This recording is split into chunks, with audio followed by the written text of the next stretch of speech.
Good afternoon, everyone here in Europe, with Bodmin in the United States. Welcome, everyone, to this outstanding webinar on empowering women in tech.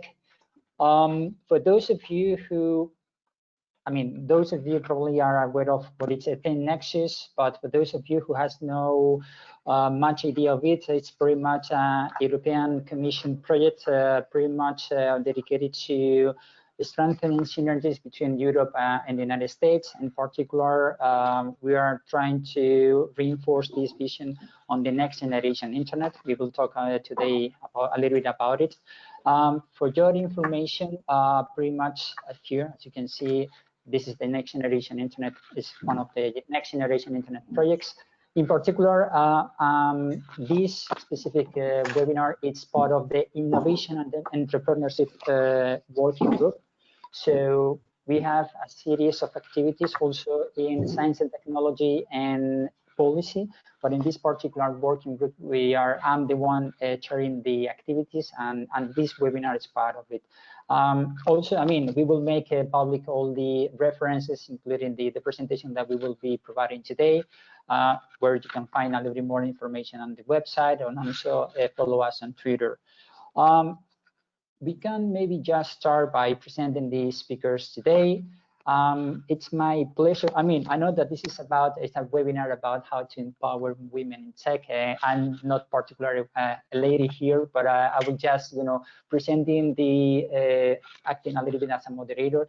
So I want to really put the focus on the speakers today, which I have the pleasure to know the three of them well throughout these years, and this is the reason why we are having them here today.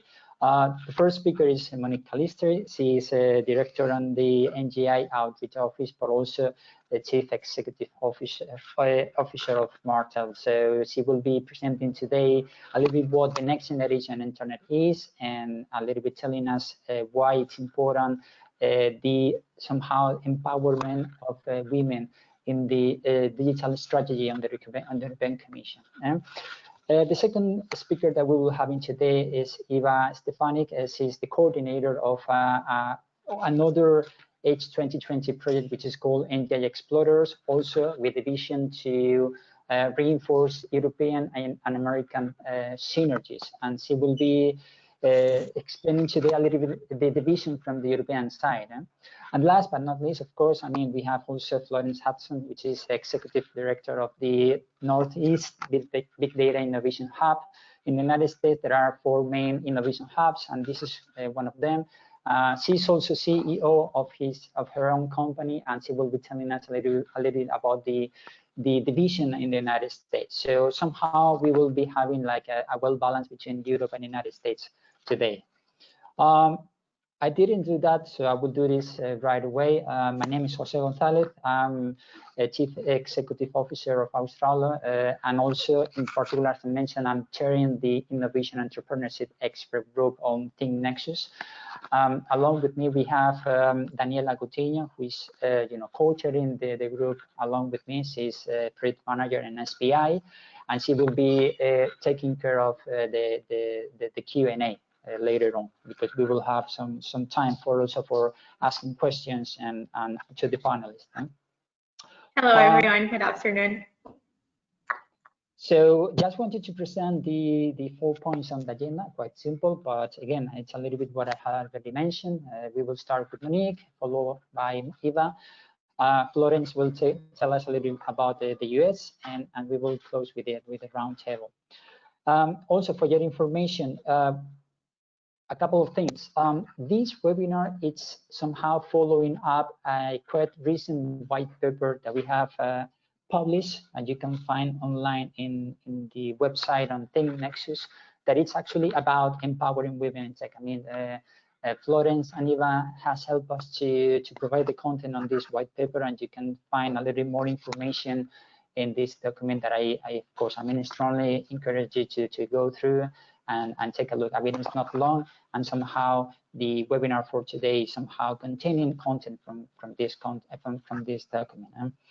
And last but not least, we will be having some micro polls. I'm trying to follow this trend on the engagement with the audience. So we will have 3 micro polls today, and Daniela will help me to collect the feedback that that you as an audience will be having.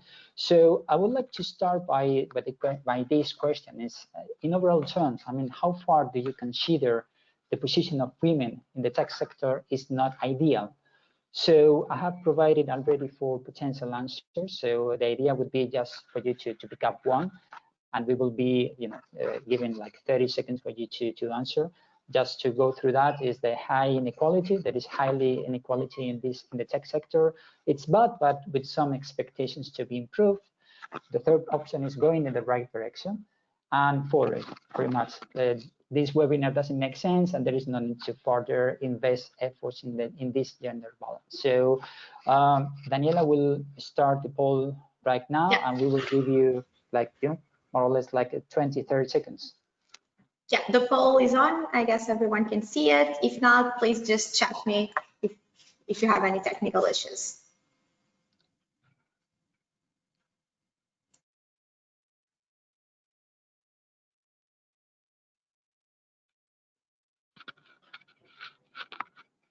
Okay, so maybe we can just simply start. I believe that we already give some time. So again, I mean, the objective today is not to hear me talking, because I'm not probably the right person to speak on behalf of women. So we will give the floor to the real stars on this show, on this webinar, and we will start, as I said, with Monique Calisti and with title "The Role of Women in the Next Generation Internet." Around 10 minutes, she will be telling us a little bit more about the next generation internet and why women shall be empowered in this initiative. So, Monique, the floor is yours. We'll mute myself, but please let me know when you want to go to the next slide. Perfect. Thanks a lot. Thanks for the invitation. Good afternoon, everyone. I hope you can hear me well. I have somehow some background noise because I'm at home with the kids around, like I guess several other women in tech in this summer holidays period. As Jose said, I am a woman. Well, maybe didn't say, but I tell you. I'm the CEO of Martel Innovate, and I'm also the owner of my company. I'm a happy mother of 3. I am electrical engineer. I have 2 different PhDs on technical, one in telecommunication networks, one in artificial intelligence. So I feel myself indeed as, yeah, I'm pretty much of a woman in tech. Today, I would like to speak on behalf of the Next Generation Internet, representing the Next Generation Internet Outreach Office. Please, next slide. The next slide, Jose. Thank you. Next slide. So I'm trying to speed up with the slides because I tend to speak a lot. So here we are. You can stop here. So the Next Generation Internet, as you might all know, is an initiative that was launched by the European Commission in order to gather research and innovation efforts to build a better internet. So maybe to rethink and to redefine the way we do develop and use internet technologies.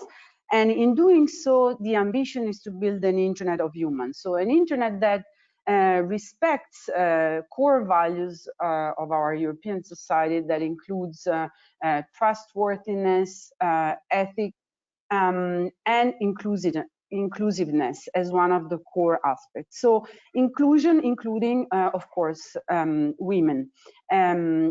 As we all know, or as we mostly know, women are underrepresented in the ICT sector and in the STEM domain. Especially in leading positions, the numbers are ridiculously low. And this is related to many, let's say, political and social factors that root back a few decades ago. And even though many progresses have been made, and I'm very grateful that I was born in an age in which I could vote, in which I could express myself as a woman and not only as a family, like it happened in Switzerland until 1977. It's still a fact, and you can find many reports about how few women can indeed be engaged and lead technological transformation in our modern societies. Next slide. This thing of not having the slides is sort of weird. So there's, if you can skip this and go to the next.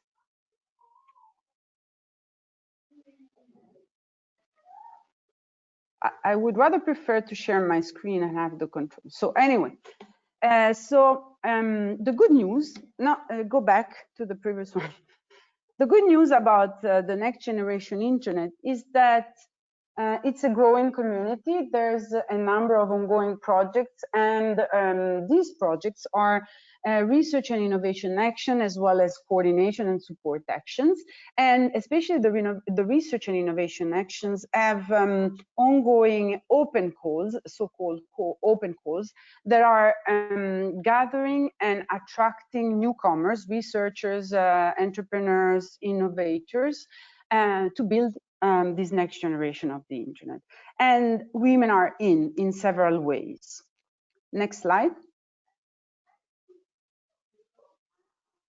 So next slide. I already mentioned the fact that NGI is an EC-funded initiative that aims to gather the best internet research and innovators across several fields. Next slide, please. And here I wanted just to give you a little bit of an overview. The Next Generation Internet Outreach Office, which I'm the director of, is gathering communication and media experts. And what we are doing is we try to voice the next generation internet participants. We try to attract newcomers. We try to engage several target stakeholders in startups, SMEs, academia, industry. And the good news is that there are quite a few women in leading positions, either as work package leaders, project coordinators, representative of the EC. You can see here a few known faces, from Margaret Verstager to Loretta Nania from DG Connect, to several other women that I feel privileged to be able to work with. Overall, in our mailing list, we have 40% of women. Please, next slide. Then in terms of women innovators and ambassadors, we have 25% of women participating to open calls. There we know we could do better, but we are already above the usual bad percentages in the ICT field. And at the level of ambassadors, which are selected prominent experts that are promoting the NGI initiative, we have 20% women.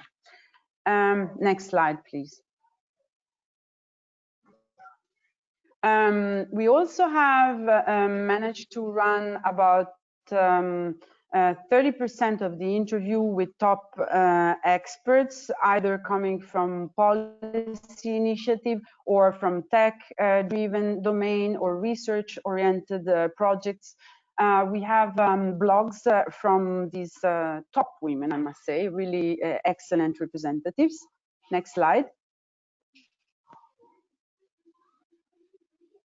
I have a top woman here. It's my mother. She doesn't know she's on screen, but I just wanted to let you say in schermo, a video, mama.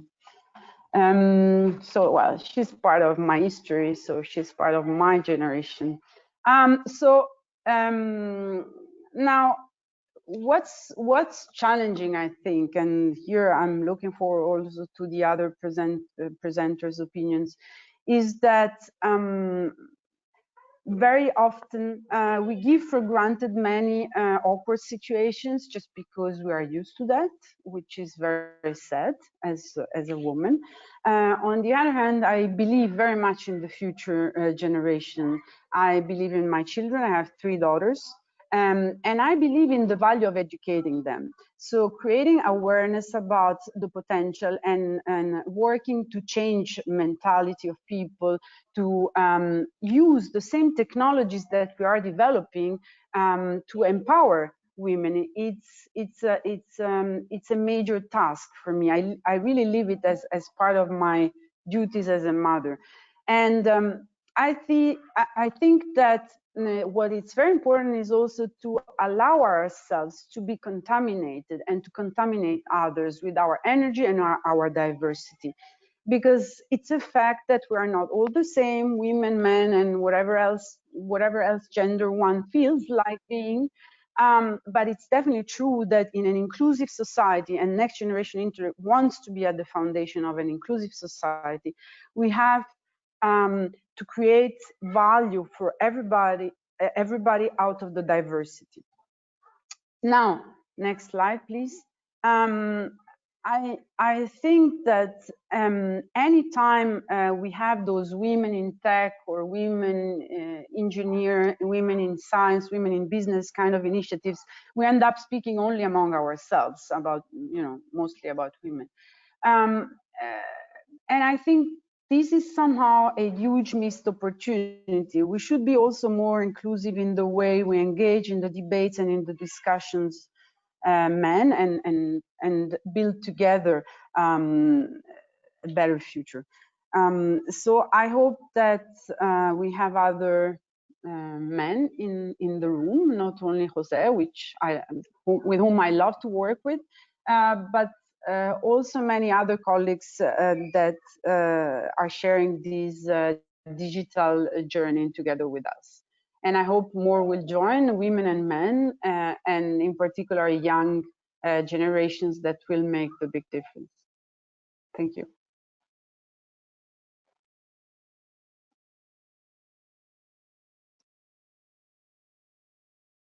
The rest is a lot of déjà vu.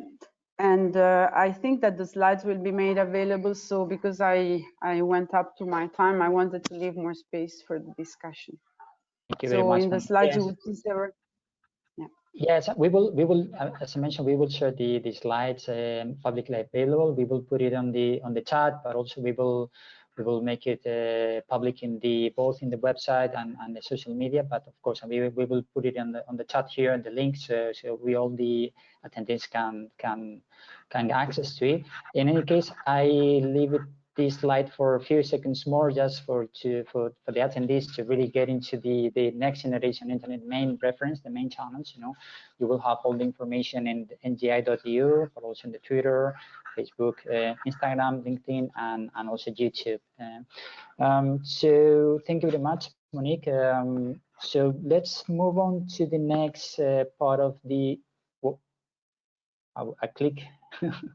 So let's go to the second micro poll that we have here today. So the question is as follows: Do you believe that policymakers should dedicate special attention to reinforce women leadership in their digital strategies for the coming years? Again, about women leadership. So the three proposed options that we are given is no, with the current measures are enough. No, efforts should be invested in all the value chain and not only the leadership. Or yes, special focus should be given to decision-making roles. I mean, to really how we can empower women in high-level positions within the organizations. So Daniela, maybe you can open the poll and we will leave 30 seconds.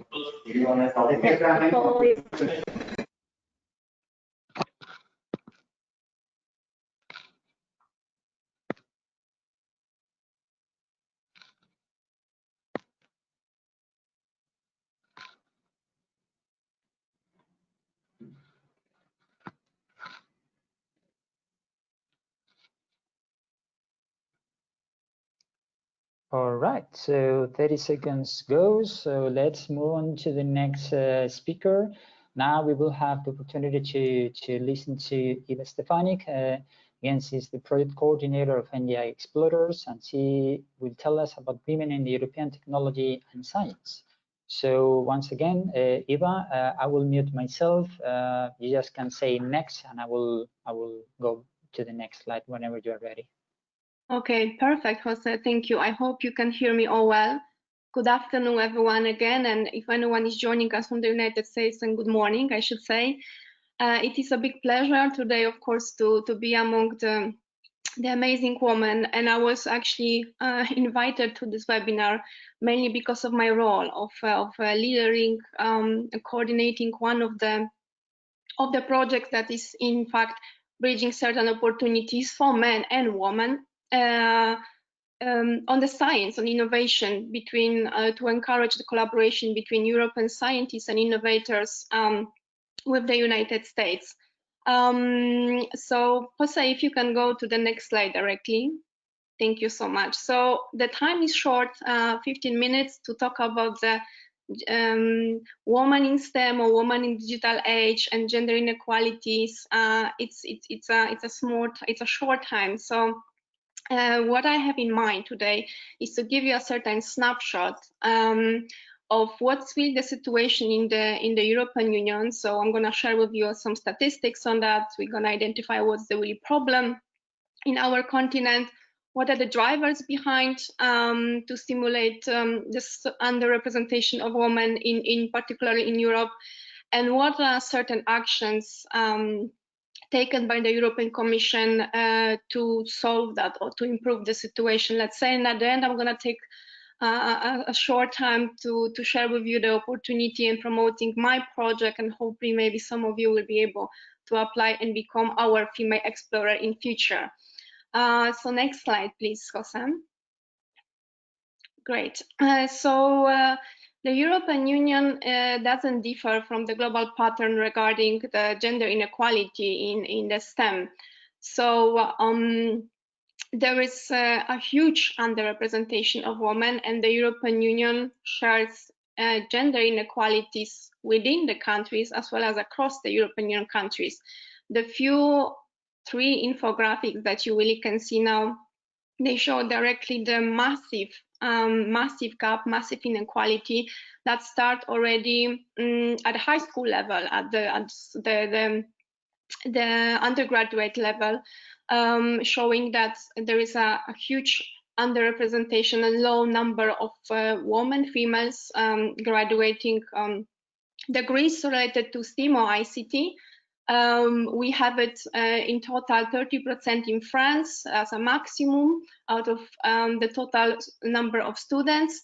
Then following with the Germany, that is 23%, and Switzerland 21%. And those are the best countries that represent. So we are very far away from any perfect picture. So when the story starts already at the high school, there is a continuation, of course, that there is an underrepresentation of the employees, female employment in the STEM field. So again, in Europe at the moment, the situation looks like there is only 24% of female employed in the science and professionals, engineering, and the further statistics, a little bit more details you're gonna see in a second. And as already Monique mentioned, the story continues, and unfortunately continues with the bad prediction, the bad scenario, because when the woman trying to get to the top level of the position to be an executive directorship, this is when they really face the real gender inequality. So you can only see the massive underrepresentation on the top position in women. This is the representation on the 25 the most biggest companies across Europe. You cannot see, I'm very sorry if you may not really read exactly the name of the countries, but that will just help you. So on the top we have only France, Latvia, and Sweden, when there is only extremely minor representation of 2 women in the executive borders. We follow with Finland, Greece, Estonia, Italy, Portugal, Luxembourg, and Hungary. and then it's Cyprus and Malta, and the other countries nothing. So it couldn't be worse, let's say. Not very positive scenario, but let's try to understand why the situation looks like that. So next slide, please, Jose. So obviously there is a problem in the European Union. There is overall a huge shortage of employees, of scientists in the ICT, especially in the STEM fields across Europe, and this is associated with a certain threat for the European Commission for the future economic growth. At the moment, the European Commission, in the previous prediction, they were expecting that only by this year we're gonna be lacking 900,000 IT professionals. That is equivalent for the Stockholm population. I was not, unfortunately, lucky to really check if this is the true, or if we are lacking even more specialists. But nevertheless, it is a significant threat. That's why the European Commission is trying to set up certain measures that can really improve the situation. If we go further, of course, we know that employment in the STEM fields is totally dominated by the male. And for us, you could see a little bit from the previous slides, this woman accounts for the 25% in the science and engineering professionals, and only 15% in the science and engineering associate professionals. If we go further, of course, there is a significant low number or percentage of women, female graduating university in the STEM related subject in Europe. So we have this nearly 30% of female versus nearly 40% of male. And what is very interesting and sad at the same time, empirical data says that in fact 82 women, a very young woman, that first had this aspiration to really take the career path that we know as a male dominated, they are changing their mind. They are changing their mind at the age of 25. Majority of them is 82%. To switch the career path to more gender neutral or female dominated career. And what are the reasons? The reasons, of course, and certain drivers behind are complex, as the topic is complex. Any inequalities always involves a lot of social and cultural determinants, and the gender inequalities system doesn't differ. It's similar. It's similar topics, so we are facing the institutional, organizational, and certain individual factors that influence this woman, not only entrepreneurship, but also career and scientific representation in the science field. So next slide, Jose. Yes, here you're gonna see a certain statistic, which is good because we finally started to measure. We finally have certain indicators and certain tools to really understand and see the situation, track the progression, monitor, and then apply the right intervention to change it. So this graph is taken from a very nice visualization tool that you can find at the European Commission website. This is a part of, this indicator is a part of the Digital Economy and Society Index under the subgroup of Women in Digital. So Women in Digital is built up to 13 indicators. For the purpose of this presentation, I selected 2 of them. This is one of the most important and most relevant for today's discussion. So here we can see the ICT specialized age 1674. It is in year 2017, but I can assure you that more or less the previous years looked only worse, and there is not such a big change in that. And you can clearly see enormous inequalities and differences. Hope you can really see that the purple is really representing the woman bar, and the green the men. Even though there is this Finland, Sweden, Estonia, so the Nordic countries that normally are always the leaders in the overall the Women in Digital Index, scoring the best.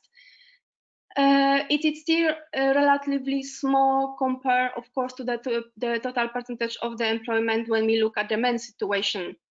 As I mentioned, there are significant inequalities across Europe, but also within the countries, and we are far, far from making this making the equity between the ICT specialist employment between men and women. So if we're gonna move to the next slide, that you're gonna see the graduates from the STEAM fields, same age group, a year earlier. The situation, unfortunately, doesn't look any better. If you look closely on the previous graphs, it's very interesting somehow to see the correlation, because on this graph we have, for example, Poland is already on the second place. It's my country where I'm come from. That's why I'm referring to it. It's on the second place on the number of the graduates females. So in that sense, wow, we could say great. It's still far from being good. It's just 20%. But in the previous graph, you may have not seen, but I will tell you, Poland was one of the last places regarding the employment of the woman ICT. So we clearly see there is not such a great correlation between the graduates and afterwards the employment. So why are the reasons? What is happening? Why women are sometimes also pushed or they drop out by themselves? So let's try to understand potential reasons from the empirical studies. So Jose, if you can move to the next. Yes, so as we mentioned, of course, this webinar is way too short to really go into details in the structural barriers that women in tech face. But for the purpose, we are trying to give you a certain snapshot from the most recommended publication and reports that I strongly encourage you to check. You had some references on the first slide. So one of the four most common drivers behind dropping out the STEAM careers is the lack of female roles models and mentoring, that mostly, okay, I will not move because that's going to be on the second slide. So I want to say you when exactly does this apply. So the second one is the gender stereotyping. The third one is the less family-friendly flexibility, or we can call it lack of the work-life balance. And the last one is overwhelmingly male-centered culture. So the next slide will tell us actually when exactly does it happen, on which stage of career or life for the woman. And this is important because we need to distinguish certain different stages of intervention needed. What really should be developed, what type of policies should be introduced at the early stage, already approaching the high school, maybe even the middle school, and then moving forward, what would be the most effective measure. So the secondary high school, as you could see from the previous one, yes, there's exactly, it's a huge risk due to the mindset and lack of a role model. So there is basically a high proportion of girls that are dropping off the ideas at the late of the high school, and this trend of course afterwards continue to university. Why? Yes, exactly, there is not so many opportunities for the young girls to be really encouraged and to be really having the experience with the high specialized women in tech, to have the possibility for an interaction and get a glance for that type of career in the future and receive more information about this career opportunity. Then of course, when we continue further this early career stage, there is a certain lack of support. There is a certain academic culture that researchers refer to, still male dominated, lack of opportunity for the leadership for women, lack of opportunity for the joint publication, definitely smaller group of the network concerning the tech environment, and so on. So if you're gonna enter to the certain 30s or mid-30s of women, that of course may vary, they are on the stage of their mid-career, and then they are facing the risk of following the motherhood, or let's say taking the real next decision concerning their personal life, and it can be really related to a lack of certain career growth expectation. So this is the moment when even if the career is going great, there is this wall, as some tech women refer to, that they are facing, and unless they are supportive measures applied, like, I don't know, arrangement to the time flexibility, to the worksheet, the working hours, etc. Also here, what Monique actually really said, this is also a great space to include men and women, meaning the sharing responsibility of care, so meaning also supporting men with the certain measures and tools and intervention that they can start to also take over certain care responsibilities and balance this with the work. So this is the one of the main factor, and of course the last one, as we already mentioned in the very beginning, the end of the, not end of the journey, but end of the building the top career. Very often women are very isolated there. There is really the top of the top, not so many other women to really talk to. High leadership position, women are surrounded mostly by the male environment. There is, as in the research report, certain gender structural language.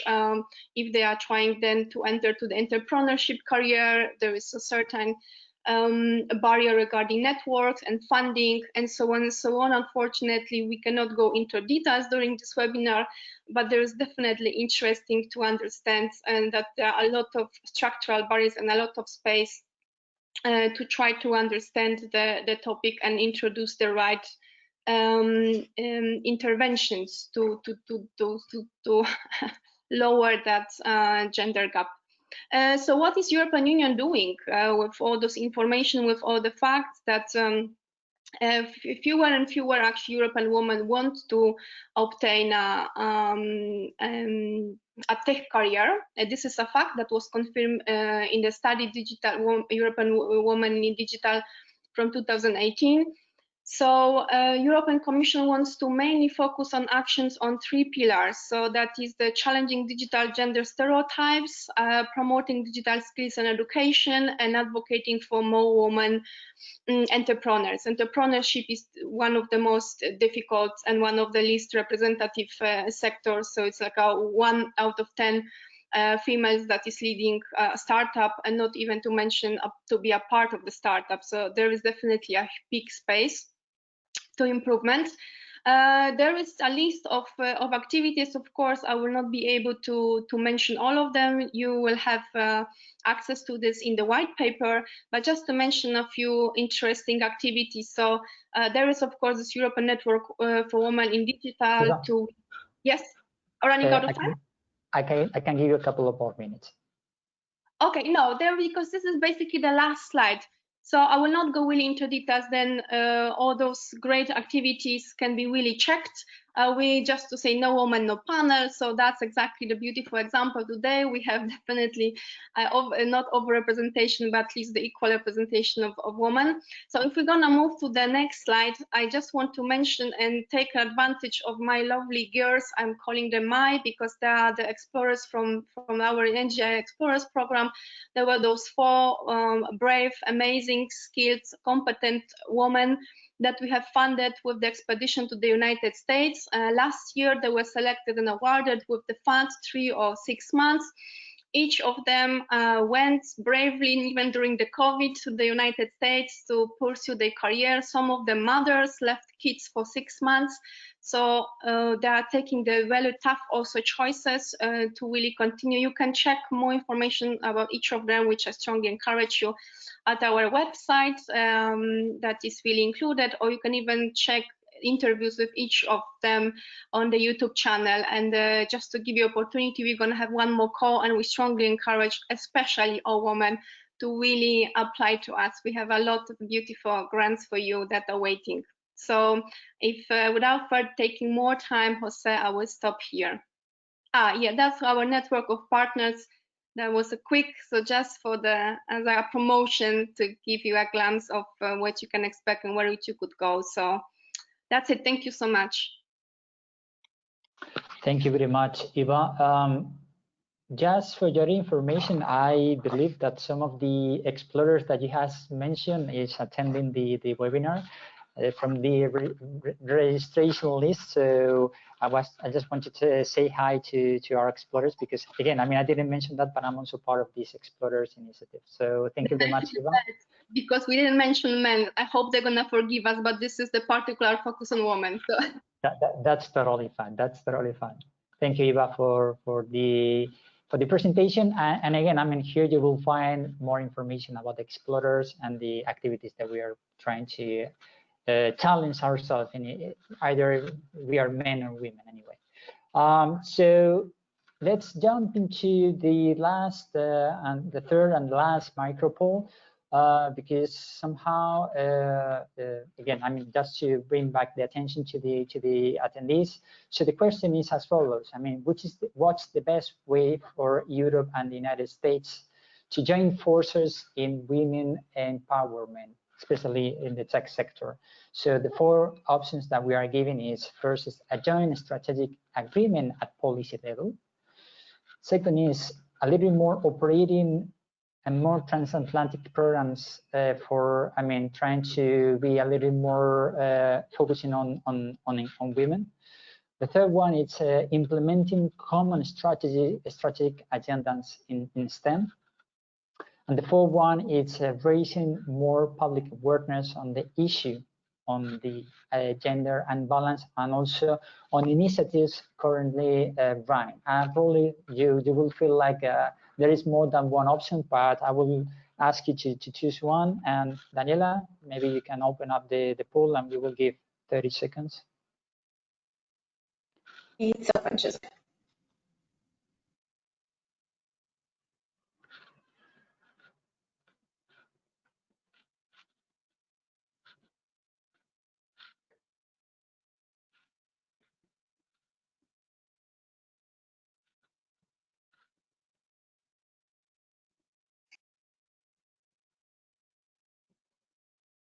Okay, so let's close the poll right here and jump into the next panel, which is from Florence Hudson, and she will be telling us a little bit more about the other side of the Atlantic from the United States, especially, you know, women and minorities in STEM. So Florence, the floor is yours. I will mute myself, and you just can say next, and I will go to the next slide.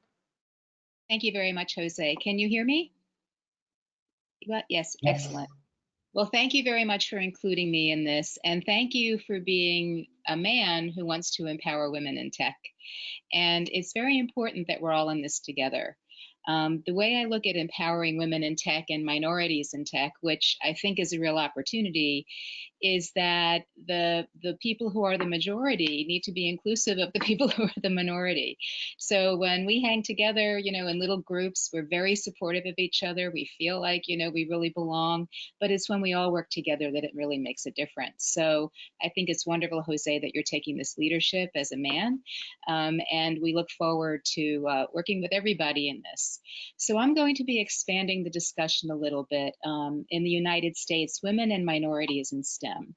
The way I look at this, until we get to gender population parity or population parity in minorities, we're not leveraging all of the potential energy and potential innovation and leadership and acumen from everybody to apply to STEM, to apply to science, technology, engineering, math, and tech. So I'm a big proponent of everybody in the boat, build an ark, and everybody in the boat. So as was mentioned, I'm founder and CEO of FT Hint, an international consulting firm, and in advanced technology and diversity and inclusion, which is a perfect mix for this. And now I'm executive director of the Northeast Big Data Innovation Hub at Columbia University in New York, which afforded me this wonderful opportunity to work with the Next Generation Internet Initiative under the European Commission's Horizon 2020 program. Next chart, please.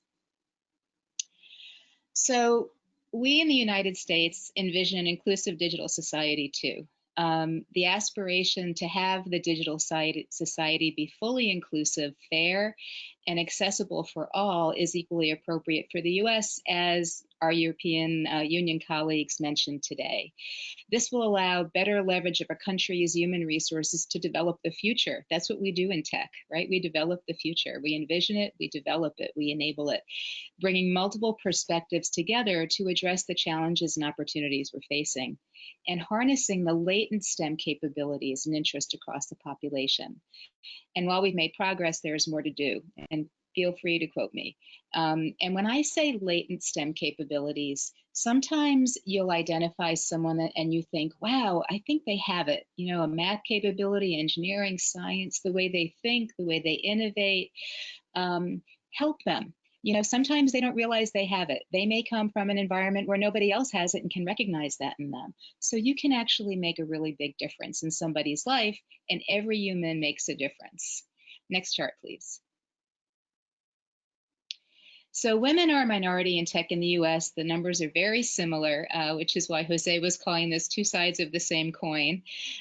So women's representation in computing and STEM, to look at it from a bigger picture perspective, is half their total US population representation. Probably same in Europe, right? Around the planet, at half of the planet is women, half is men. 25% of the labor force in the US in computing occupations is women. It was 15% in 1970, went up to 34% in 1990, and came back down. If you look at engineering as a tech field, and I'm actually an aerospace and mechanical engineer by training from Princeton, and then I worked at Grumman, Northrop Grumman, and at NASA, 3% of the engineering labor force in 1970 was engineering, and it rose to 16% in the latest information. Not very much. So either we're at half of our total US population representation, you know, women in these fields are less. So there's really an opportunity to better engage and retain women in STEM professions. And as Eva was saying, you know, they leave, you know, which is really unfortunate. So what can we do about that? If we enable them and retain them and let them know we want them and give them programs to help them do that and human interaction to help them do that, we have more diversity of thought, and we can transform this potential energy of our human population into kinetic energy in tech. For those engineers and scientists on the line, potential to kinetic energy, get that in motion. Next chart, please. The same is true of Black and Hispanic representation, very interestingly, in STEM, that their representation in STEM in the US is half their total US population. And you've probably heard of the recent Black Lives Matters movement. You know, shut down STEM, shut down education. We were to take a day off in education and STEM. I work in academia at Columbia University, and think about what can we do differently? How do we listen to understand this? Oh, pardon me, I can't stop that. So if you look at the total representation, white individuals are 73% of the US total population, 67% of full-time employees in STEM. Very interestingly, Asians in the US are 5% of the total US population and 13% of full-time employees in STEM. So actually, their STEM representation is double their census percentage. For Hispanics and Blacks and African Americans, it's the opposite, once again, like the women. The Hispanics, 18% of the total US population, only 8% of full-time and part-time STEM employees. And for Blacks and African Americans, 14% of the overall US population and 7% of full-time STEM employees. So once again, STEM representation is half of their census percentage. And what we have to do is not just say, oh, well, you know, we have to on purpose try to help here. So I know in the Northeast Big Data Hub, what we've done recently is identified the minority serving institutions in our Northeast region, which is the 9 states in the Northeast US, Pennsylvania, New Jersey, and then all the way up to Maine and everything in between. And we've identified a few dozen of them.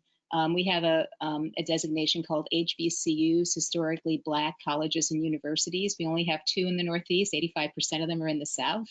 But you know, we're reaching out to them on purpose now when we actually have programs and identify people that we can reach out to and let them know we want them to participate. And we're coming up with programs to help them even more. Next chart, please. So diversity and inclusion, why do we want to do this? You know, and what's important is that it needs to be identified as positive for everybody. It's going to help all of us. So how is that going to happen? So the beauty of diversity and inclusion, that enables diversity of thought, enhancing collaborative innovation. You know, when I was an aerospace engineer and I was an aerospace engineer, so a rocket scientist and a cheerleader. So I wore pink, I still do, kind of bouncy. I was working at Grumman. I had a very different point of view on a project. And actually, some of the gentlemen I was working with looked at me like, you know, you look at my granddaughter, which is fine. But they were like, don't worry your pretty little head about that issue you brought up. And then, you know, the regulators got involved and told them the same problem. And after that, they came to me and asked me what I thought about their projects, because they knew I had a different point of view. What was beautiful about that, I was proud of them. They were probably twice my age at the time. They learned what diversity of thought was that summer. It was amazing. And so we need to be listening like that and identifying these innovative opportunities. So we need diversity of thought and experience to identify and understand the challenges we address, you know, really listen and develop the solutions and new opportunities to advance our capabilities in tech and society. We need to attract more of the human population to STEM and tech, to join and lead teams and develop new innovations in all these areas. You know, artificial intelligence, including ethics, big data and analytics, including ethics and responsible data science, which is another focus area we have in the Northeast Hub in the US, machine learning, IoT, distributed digital ledger technology, cybersecurity, all these areas. We need to be able to think differently and to see that. And I was recently talking to someone who said, you know, well, we have to make sure the people we bring in fit in. Fit in means you're not bringing a diverse perspective in. So you really have to watch yourself when you say things like that. Fit in from one perspective, but broaden our reach, broaden our view, broaden our insight is another way to look at it too. And as a leader, you have the opportunity to make that choice. We need to increase outreach, education, and professional development support and mentoring for underrepresented minorities, including women and people of color. I know there's a young lady that I mentor at Princeton, my alma mater. She's a Black woman, and she's an engineer and a computer scientist. And I'm so excited because when I met her, I thought she's going to be going through a lot of things. And some of them I've been through as a woman in tech or engineering, and some of them I haven't because she's a Black woman in engineering. But I want to help her. So when I met her, I said, you know what? I'd be happy to mentor you for the rest of your life. And she said yes. She came back to me a couple of months later and said, dear Mrs. Hudson, I would like to take you up on your offer. And so, you know, we meet every month now. You know, kids are going through a lot now in college too. Should I go back to school? Should I not? You know, what's going on with the quarantining? And what about her career? So you have an opportunity to make that difference in a life or multiple lives. Next chart, please.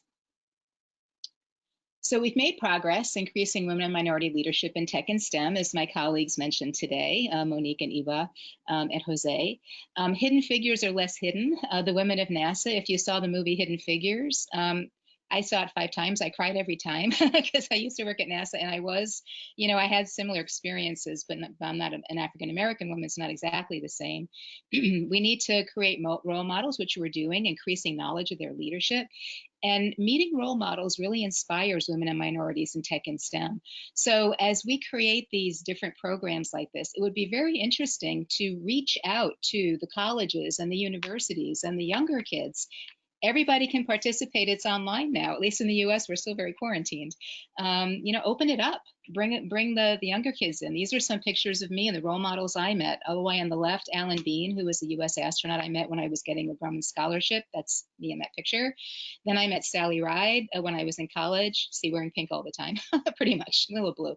The first American female astronaut. And then I introduced her to my daughter in the middle picture. Then we met Bonnie Dunbar and another US astronaut. And my daughter said, where are we going? I said, oh, we're going to meet Bonnie Dunbar, a female astronaut. And she went, oh, I already know lady astronauts, which is great. There's a whole bunch of them now. And that was her perspective. That's where we want to get to. Like, of course, that's normal. And then Mae Jemison, who's just so inspiring. She's the first African-American female astronaut. And she actually told me that she has Sally Ride's old desk in Houston, which is really very cool. So building the legacy. Next chart, please. So there are diversity in tech and STEM organizations that provide role models and peer mentoring. Some of those pictures were from the Society of Women Engineers Conference.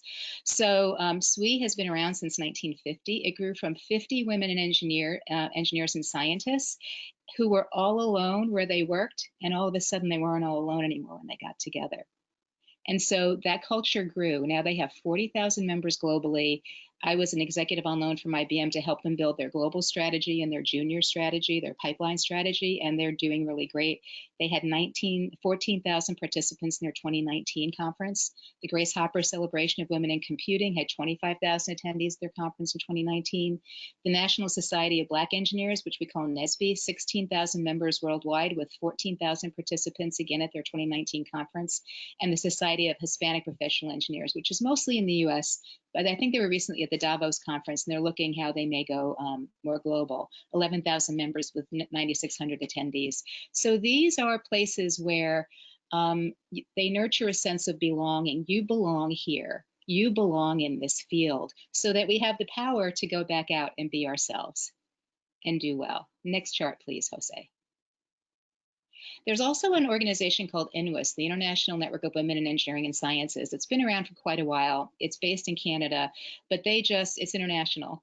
So they just announced NEXUS Europe in 2015, and here's a list of some of their member country organizations, which you may want to reach out to do outreach, pipeline building, collaboration, invite them into your projects and programs and proposals. Next chart, please. And so these diversity and tech and STEM organizations are helping to build the pipeline. They have K-12 and collegiate programs to inspire students of all ages to explore the joy of engineering and tech, inspiring them to become engineers and enter these paths. The Society of Women Engineers launched SWE Next in 2015, which I built the strategy for when I was on loan from IBM a few years before that. The National Society of Black Engineers launched NSBE Junior in 1990, and they have many participants in that. And then SHIP, the Society of Hispanic Professional Engineers, has high school and college chapters. So these efforts are really helping increase the staying power, because you could go somewhere where people understand you, like Monique was saying, working from home, the kids are here, there's a pool outside. I'm like, okay, go watch the kids, right? You have to prioritize. There's so much for us to do, but we have to be inclusive and to be kind so that we actually accept that and promote it and help. So there's more to do, even though we're making progress. Next chart, please. So what are some steps to increase minorities and women in tech? Encourage and support women and minorities to enter and stay in tech. I did a diversity and inclusion discussion at Stony Brook University, which is online that you can watch. You can get to it through my website, fdhint.com, for my consulting business. And the chief information security officer came up afterward and he said, I have a daughter who wants to go into engineering. What do? I said, validate, validate, validate, because they'll feel invalidated on many days for many reasons. Microaggressions, where people say things like, oh yeah, you probably didn't study that yet, or oh yeah, you're probably busy taking care of the kids. Microaggressions where people are trying to make you feel bad so they can feel better. We have to teach how to recognize and mitigate those, and you don't just teach the people who are the target of those microaggressions. You have to teach the people that are doing it, and you'd be shocked. I did a diversity and inclusion summit for a bunch of our national labs in the US last year, and a number of the men came up to me and said, I've never heard this before. And I gave them a list of microaggressions and said, make sure you watch out for these. Very interesting, and it's non-inclusive behavior. So we have to get rid of that part of it. So you have to increase awareness about what that means. And you can bring consultants in, so it's not you telling them, someone else could tell them, so you maintain camaraderie, but get it on the table. And as I was mentioning, identify students and professionals with the interest and or the acumen. They may have the acumen, you may identify it, they might not know what they can do with it, so help them. I was speaking once at a Women's History Month program, and this little girl from second grade came up to me after everyone left the auditorium and said, I love math. I said, I do too. She said, I finished the book. I said, get another one, so encourage them, inspire them. And even, like when I met this young lady who's an engineer at Princeton, say, I know you can do this, I'm going to help you. Leverage the diversity in engineering and technology organizations, and establish and grow a culture of diversity and inclusion in your organization, attracting minorities and women, maintaining participation, and showing that you expect inclusion. And be a longitudinal or lifetime mentor. Share your insights and experiences. You can help. You can be part of the solution. Next chart, please. So what is the U.S. doing about this beside all these programs that we've had through nonprofits? In one of the programs that the U.S. National Science Foundation launched in 2017 to improve STEM education and support for women and minorities is called INCLUDES. The word's a good word. Inclusion across the nation of communities of learners of underrepresented discoverers in engineering and science. Discoverers kind of like explorers, Jose. So it has their grants and programs to proactively seek and effectively develop science, technology, engineering, and math talent from all sectors and groups, and facilitating partnerships, communication, and cooperation. So if you look at what our current, at that time, NSF director, she just retired a couple of months ago, Dr. Franz Cordova said, our nation's future prosperity relies on advancing the frontiers of science, and reaching our full potential requires including all Americans in that effort. And that's how we feel. And next chart, please. And I think I'm all done. If I can help you in any way, feel free to reach out. LinkedIn is usually the easiest, but you can email me, check out my website, and I'd be happy to participate in further discussions. Thank you so much, Jose, for having me. Thank you, Florence. And we strongly share the feeling that only through diversity, but also inclusion, trying to make an effort, those who of us, I mean, who just basically born men, pretty much has to do some efforts to also try to, because I believe in the gender balance, and I believe that in many cases women will do much better than us. So I'm strongly happy to have you with us today. So right now we are going to move to a little bit of roundtable, 15 minutes for maybe some Q&A. So I will leave the floor to Daniela. I don't know if we already have some questions on the chat, or if you want to. Okay, so we already have 2 questions in the chat, and I would encourage the other participants to also place their questions in the chat. So can I read the first question? Please go ahead, the floor is yours. Okay, so what infrastructural changes should happen in tech companies for that workflow to be appealing for women that join college? I don't know who wants to respond to this or give an opinion. You just repeat it again slowly. It's a little fuzzy on this end. I'm sorry. Yeah. No. Okay, I'll try to. What infrastructural changes should happen in tech companies so that the workflow in tech companies is appealing for female that are joining college? So what should change in the tech companies for them to be more appealing for young girls? Yes, I'll take a crack at it. Monique, was that you? Is there another human? Okay.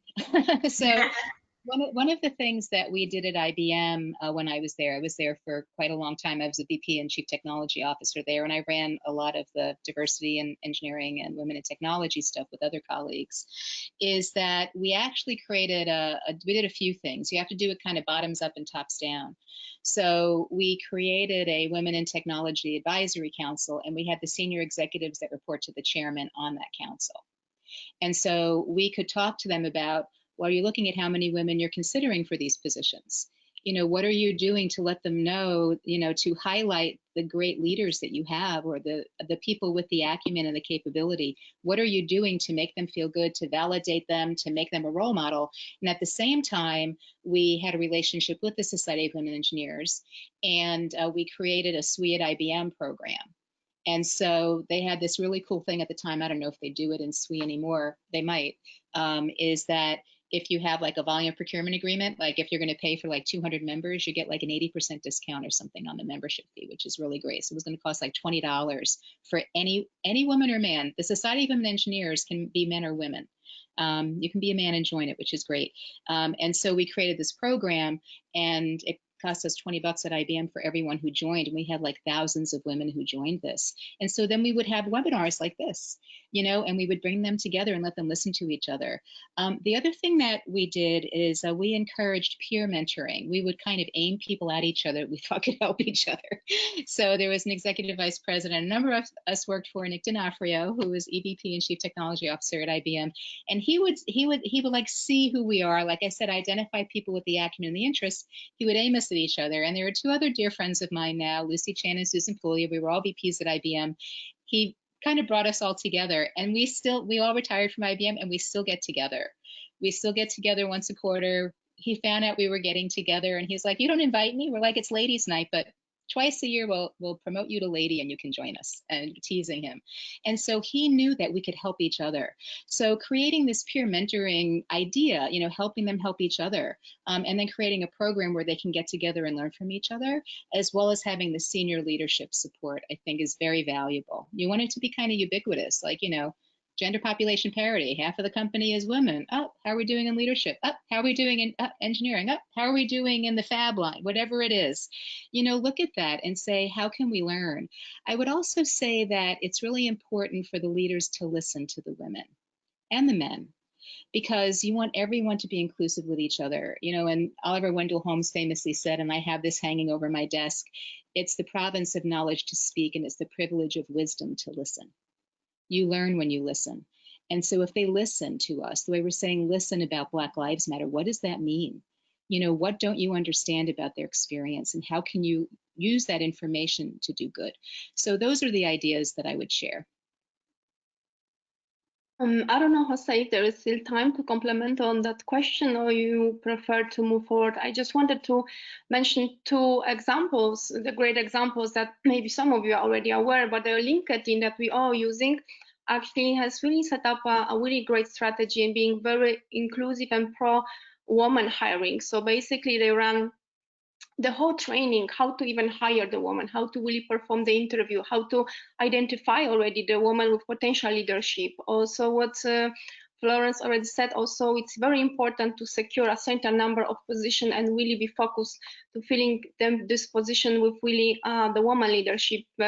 One of the also very practical great examples, because I think that the question really refers maybe how to encourage already the younger woman, or especially at school, at college. So there is this great example that is really published in a paper. It happened in 2014 in France. It was actually run by the L'Oreal. I think we all know the L'Oreal company.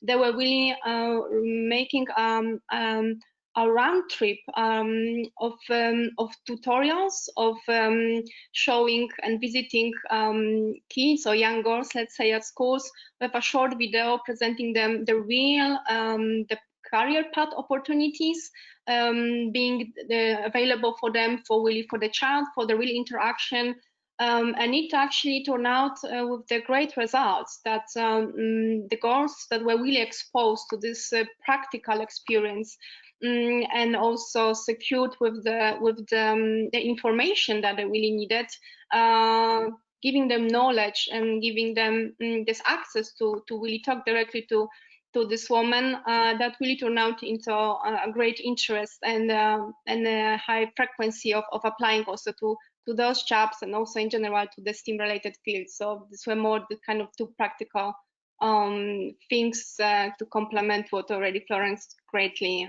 presented. Thank you very much. So we have here another question. How can technology contribute to decrease the wage gap? Oh, the wage gap. Between men and women, you mean? Yes, between men and women. Oh, isn't that interesting? Eva, do you want to go first on that one, since I took the last one first? This is a difficult one. Yeah, it's a difficult because the question is how the technology. I'm not so sure. I mean, like how involvement maybe of women in technology technology development, for example. Let me. That balance, but yes, yeah, Daniela? I think the idea is how the digital economy can contribute to decrease the wage gap. Okay, so I can just make a start, Florence, and please afterwards you can take over and complement. Well, in Europe the gap is 19% on average. It's a lot, nearly 20% to really perform the same job, and this is one of the most frequent question, of course, and concern, and it's been ongoing. It's been for decades, and it's actually at some point ridiculous. We still need to talk about this. It should have been already resolved, but we know it's not so easy. So the things that you can really find in the empirical study, Florence and Monique are the practical examples, the CEO of their company, so maybe they know the best. They took everything in their own hands, but Other than that, if you really count on the political measures or in structural measures, of course, there's a lot of policies and a lot of involvement on the actors that are making the policies, trying to really encourage the companies to introduce the certain policies to not even to balance, to really make the page equal. So, for example, this was one of the examples that happened in Germany. I believe in 2015, the German government was really passing through somehow the requirements, mandate, obliged one of the biggest public companies like Volkswagen, BMW. I don't recall what was the more Bayer, the pharmaceutical. The first of all, to really secure, I think 30% minimum the position in the board for women, and then of course the equal wage. I haven't checked if this was really supposed to be implemented 2016, so we would need to ask the women working for those companies if that really happened. But from the empirical study, more social sciences, because we need to understand the social sciences are really checking all the drivers behind. They are giving us certain clue. They are doing the surveys. They are really making those analyses to give us all understanding why is it such a complex issue and what really needs to be changed. So one of the a certain recommendation were that it's very important that the woman will be also involved on the development of product, really designing. So a lot of leadership responsibilities starting from the beginning. So they're gonna have also, they are not only the consumer, but they're also the provider of the certain services and product, and their roles gonna simply change. Their role needs to also change. There is this confidence. There's so many issues. The woman needs to also take the decrease on the gap. Confidence that is unfortunately still very, very common at every career stage, so even among the top women leaders. So that would be from my side, a certain insight. I don't know, Florence, what's the perspective from your side? Absolutely, yes. So thank you very much, Iwa. That was excellent, as all your presentation was today. So there are a couple of things. One is from a technology side. There's a technology called secure multi-party computation. I don't know if you guys are geeky enough like me and hang with the researchers. So it's called secure MPC. And there's a group of researchers at Boston University in Boston and Massachusetts in the US that worked with the former mayor of Boston. After he retired from being mayor, he said, I really want to work on the gender pay gap. But the problem we have is that the companies don't want to give anybody their data. It's very private, very secure. There are a lot of issues with that. You know, there are a lot of privacy issues for the company and for the human.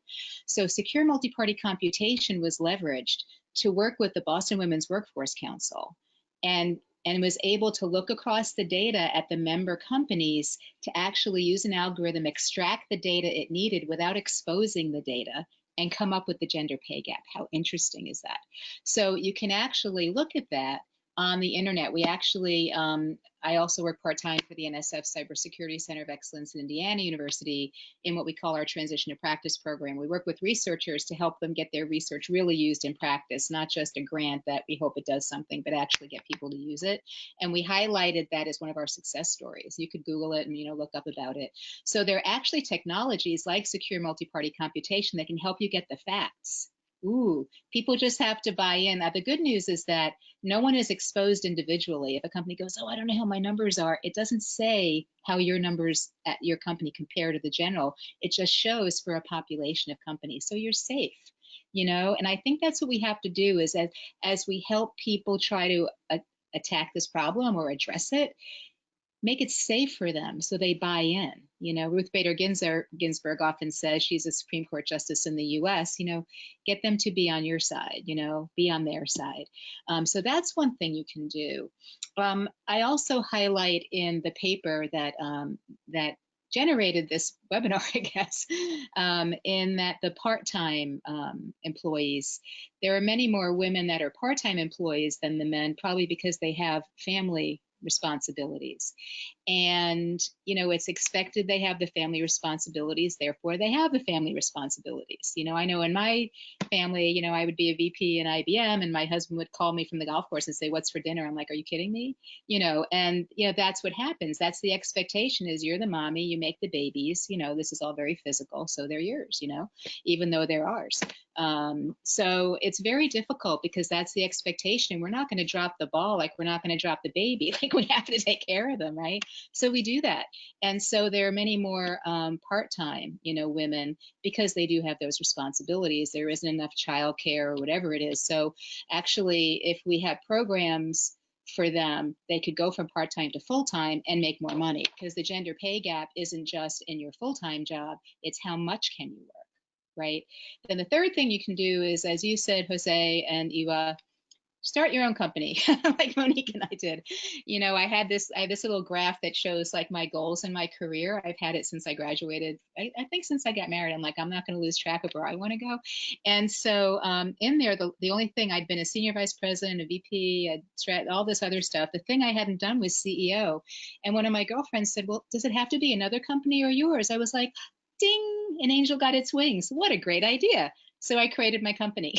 So now I'm the CEO and it's really fun, but now, you know, I have this full-time job at Columbia. So you can actually, you know, stand up and lead, But there are things that we can do institutionally to help as well. Some of the things we were discussing and leveraging technology. Daniela, we have a couple of minutes more. Maybe we can just ask the last question, and I will ask Eva and Florence to be like, you know, briefly respond to the question, maybe. Okay, so we have here a question that starts with a nice compliment, so I will read it. Thank you for the presentation and your efforts in this topic. I found the webinar very interesting and addressing many issues that are usually forgotten in similar talks. As a woman, as a woman in tech, I've been trying to discover the best possible option to contribute and solve this gender gap too. However, I still wonder if the lack of women in the fields is related to the lack of figures in education. Do you think it is a matter of the education we received as a child and it is perpetuated later on because of few female teachers in STEM, or is it more related to the reduced visibility of successful women? Where would you recommend to put more efforts in order to reduce the gap? So Iwa, you did the last one. I'll start this one if you want. So the answer is yes. All of that needs to be done. Okay.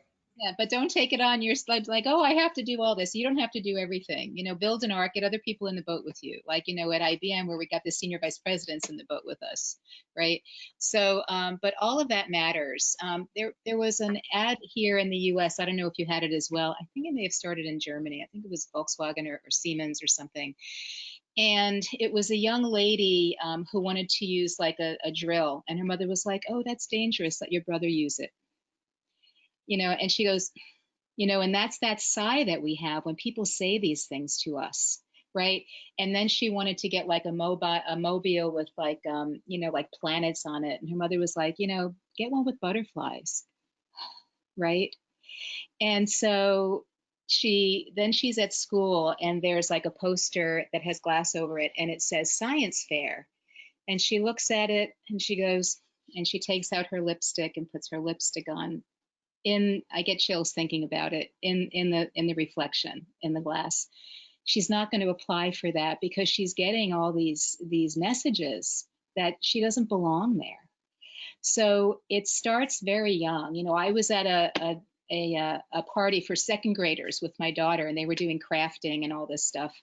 And one of the mommies said out loud, I'm so bad at math. I went over to her and I said, don't ever say that out loud again. You just gave these 32 little girls the message that they can't be good at it because you're the mommy. Don't do that, you know? So I'm sure, you know, I think we still got invited to the parties, but we have to like help people see, you know, make it positive, let them know they can do anything. So it starts young, look for all these little things, you know, and then have the programs as well in the schools. You know, there's SWE, NSBE ship chapters here in colleges. Whenever I go to a university, I say, okay, is there like a group you want me to talk to with, you know, women in technology, SWE, NSBE, I'm flexible. And then I often ask them to bring them together because I want them working together to help each other. Very interesting. They're different organizations right now. I'd love them to work more together. So I think there's stuff that needs to be done everywhere, but don't think like you have to do it all. You know, I've had a long time to do things, so I've done a lot of it, but I've had years, you know, but just pick something. And then maybe every year say, well, what can I do this year? You know, keep it simple and get other people in the boat with you. Iwa, you have anything you'd like to add? Beautiful, Florence. Couldn't agree more. Yeah, just to also totally agree that it's not really rather one or the other, because all it's really a part for the problem and need to be addressed. Of course, in my presentation, as I mentioned, the high school in general, being a kid, the way how we rise, it's definitely, it starts the root. That afterwards it's much more difficult to really change it. So everything what you as a mother, you definitely understand it even better. This is this one beautiful question that very often in the research papers in the social science is asked. So it's like basically how we can change the way society prepares women for tech careers, and this is umbrella of so many determinants that are influencing the outcome why the women are still underrepresented. That's the few of them, of course, we already mentioned, and the participant that was asking the question already pointed the two. But I think what we are doing this to complement just what Florence already said, awareness, like really talking about this discussion, supporting each other as a woman, the role models. We mentioned it a few times today. This is so important that we're going to be expanding the access to other successful or admirable women with the careers that can support. Florence is supporting someone for the long life with the mentoring. Couldn't be more beautiful example. So it depends at which stage we are. There is a lot that we can do to support each other, and because there is a division, we can do something at our individual level. That's also what I mentioned, the confidence gap. This is something we can try to really work on our generation. Whenever we are mothers, we really need to implement it directly to our own kids, men and women, because that's what the boys, we need to be also raised with the mindset that there's equality now. And it was very beautiful said by some young woman, being age 24, and I don't know, see already of some startup, that she's happy she has this opportunity nowadays, and she's feeling already great empowered, but she's already looking forward how her daughter or granddaughter will have the space. And let's hope that's gonna be true. That's not gonna be that 20 years later we're gonna be still talking about the page gap. But yeah, so there are a lot of stuff to do at the individual level, and on the other level, we need to really push on the advocacy, because there are the other players that are having the whole power in the hands, and we need to push on them, and we need to provide them with certain data. Data speaks for themselves, and there is this need now, and the push and peer pressure on the companies, especially, to really publish transparent diversity reports of the companies, especially the big companies.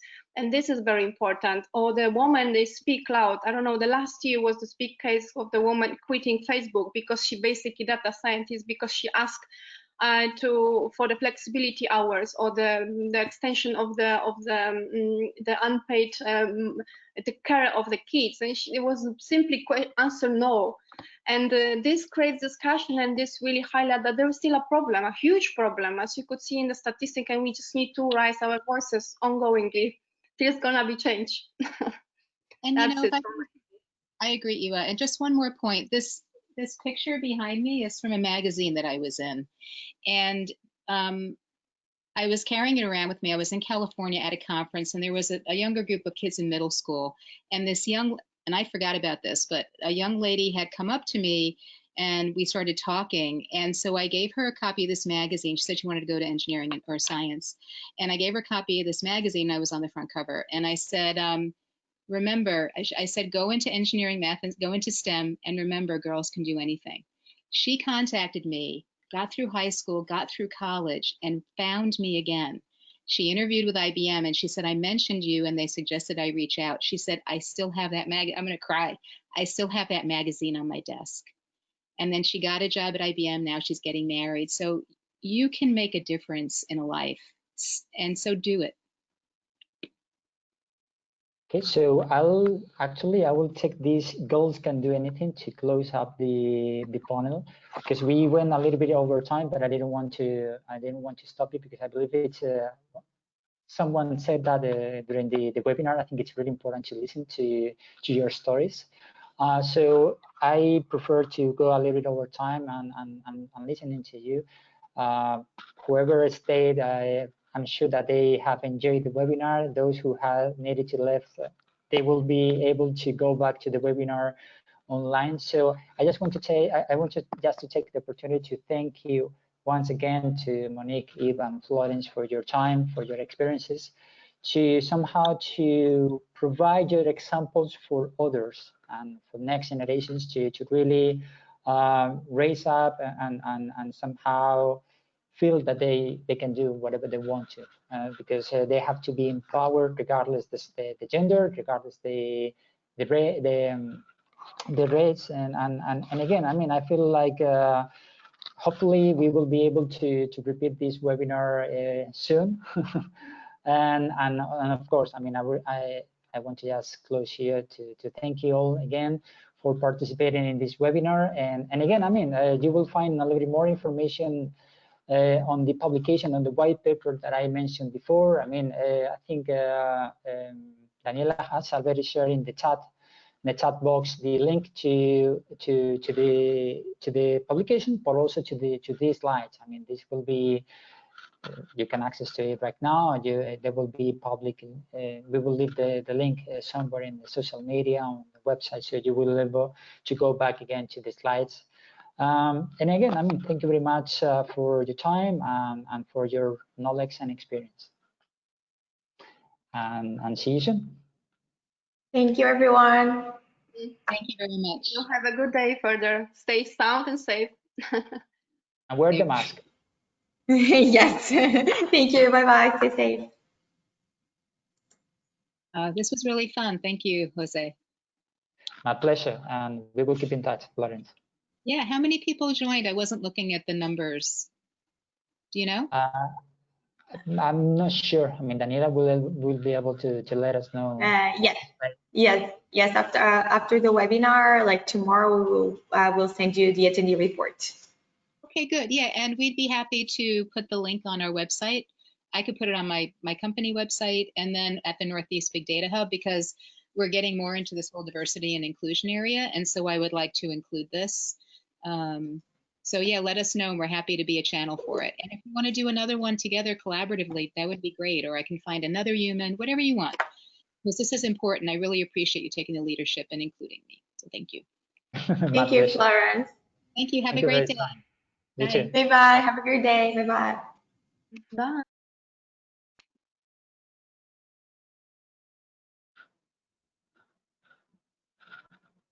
Okay, so Daniela, maybe I can just close the call, right?